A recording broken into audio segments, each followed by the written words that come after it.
when I last visited my friends at Herring Shoes down in Kingsbridge, they were really excited to share with me one of the latest collaborations they've done with a manufacturer called Carlos Santos. And these are the boots that they're excited about. They are the Brienz. I think that's the way to pronounce it. Now initially, they're not my normal style. They're a little bit more refined, delicate.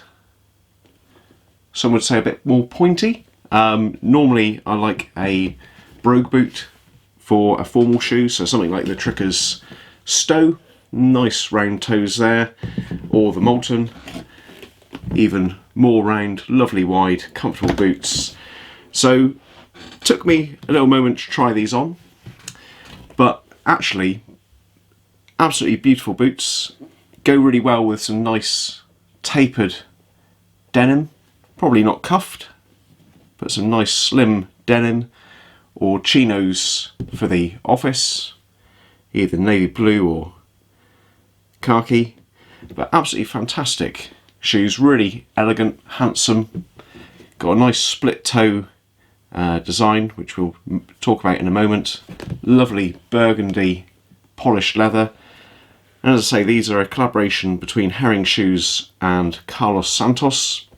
Carlos Santos is a Portuguese brand, 70 years in the industry, not all of those with as Carlos Santos, but the man behind the brand still actively involved in the design of shoes, and he started his career in shoe and boot making back in, well, don't know exactly when, but back at the tender age of 14, 70 years or so ago, and he's still going through that period.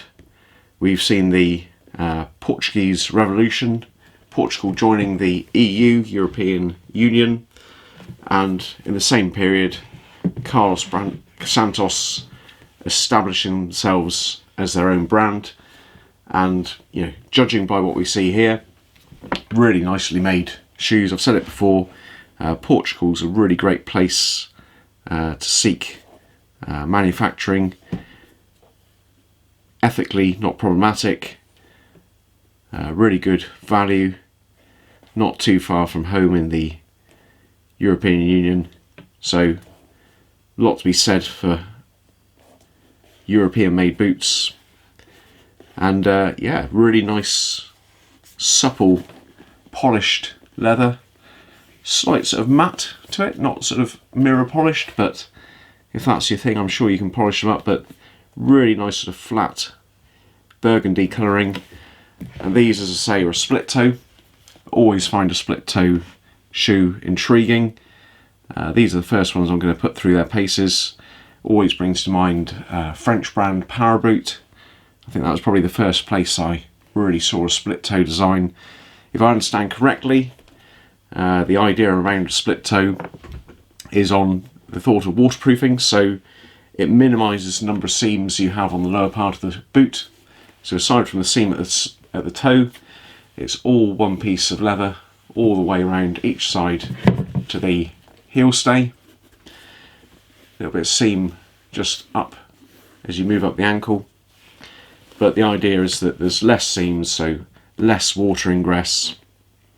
Normally paired up with a storm welt, so we'll come in with some close-ups in a minute, but this little welt up the side here provides a physical barrier against water ingress at the bottom of the shoe where it meets the Goodyear welt. History of the split toe, not entirely agreed upon. Some say it was developed by or for Norwegian fishermen, needing that bit of extra waterproofing. Others argue it was designed in the 1800s and early 1900s in England to help those working in the construction trade, particularly navigational engineers working on channels, railways, that sort of stuff. And it does actually have a name, second name, as a navy cut, not one that I've come across in the wild, but internet wisdom. So navy cut and navigational engineers back in the day referred to as navvies. So if you know the history, or if you've got an opinion or a third option, please do share that. But yeah, really elegant design. Very, very tight little seam there on the split toe. All sorts of different variations, some with additional piping over the top, but this is a very simple and delicate design. Yeah, so in terms of sizing, as with most formal shoes, I tend to go down half a size. So these are 7.5, my normal size being 8. So if you're looking for some of these, I'd suggest trying on a pair half size down from your normal sizing, unless you've got particularly wide feet. Yeah, really, really nice shoes. A nice day and night sole. And we'll just come in for a few close-ups and see how they're put together. Starting at the bottom, you've got the ubiquitous day and night sole.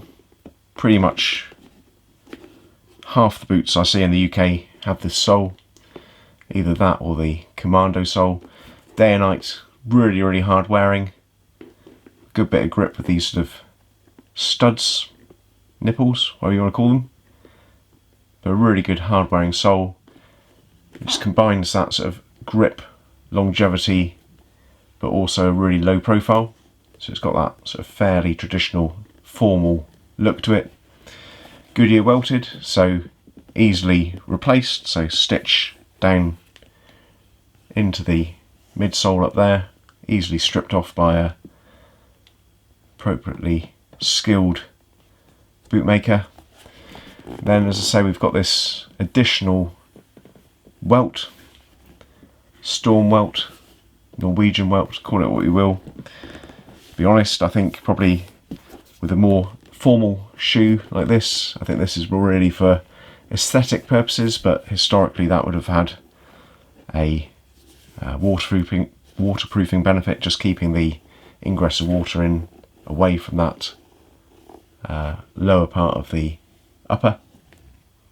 But quite nice look to it. Got this lovely burgundy leather, polished but not to a high shine. Look good as it breaks in, I think. And then probably from my point of view, star of the show is this split toe construction with a lot of us would call a sort of mock toe. In this application it's called an apron, so that connects into the tongue.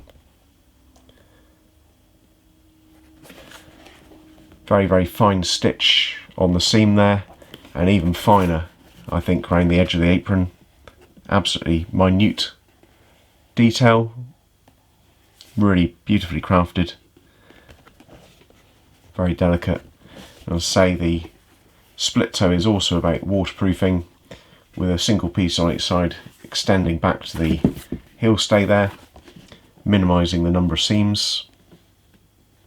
Again, maybe not so important with these boots in their current form. I think these are fairly formal boots, best suited to the office. Interesting little detail here at the ankle. So you've got another bit of leather coming up here. Could have all been one piece. Nice little bit of stitching detail there. Single stitch all the way round, up through the laces as well. You've got reinforcing on the inside of the eyelets, but a plain look on the outside with a couple of speed hooks on the top here. I normally quite like speed hooks, they really do make getting your boots on and off a little bit easier. I'm not a huge fan of combining them with these really super thin laces, to be perfectly honest. Doesn't take much to pop a pair of these laces, but that's probably just me. Your mileage might vary. And a new pair of laces is only a couple of quid after all, aren't they? So looking good, got that convenience with the subtlety of a thin lace. On the inside we've got a nice fine leather lining throughout. I'm assuming that's probably either goat or calf skin, honestly don't have the expertise to tell you which, but just looking inside the boot here, you can see, as I say, nicely lined throughout. The heel counter is tucked away underneath that leather lining. The tongue doesn't have any sort of bellows on it, so it'll be easy to wear, no extra breaking and rain bellows, but again, historically maybe the apron would extend a little bit further up, really make the most out of that waterproofing, but lined all the way through. Little heel pad there, a little bit of thicker leather, a leather insole throughout the rest of the boot. As say, the model number and size there, 7.5, down half size on my normal choice of boot. But yeah, very attractive boots for the office environment. Well, that pretty much brings us to the end of the review. If you've had any boots by Carlos Santos before, any thoughts on the brand, I'd be really interested to hear what you think. If you've had these boots, the Brienz, please do share your thoughts. I'll be really interested to see how these break in and look with a little bit of wear. At the moment they've got that sort of perfect box fresh look, but as ever, things do look better with a bit of wear and patina. Make them your own, break them in. I think they always look better for that.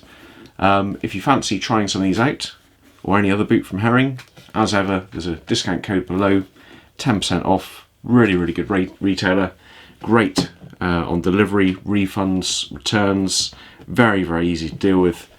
Can't say a bad word about Herring. Always really good to deal with. Good range of shoes, both their own brand and some bigger brands like Trickers and so forth, Red Wing. Yeah, check them out. If you haven't seen the channel before, please do check it out. Lots of boot reviews, quality denim, bit of everyday carry. Check it out. We might share some other common interests. If you found this video useful, of course, thumbs up, and we'll see you for the next video. Okay, thank you very much. Bye bye.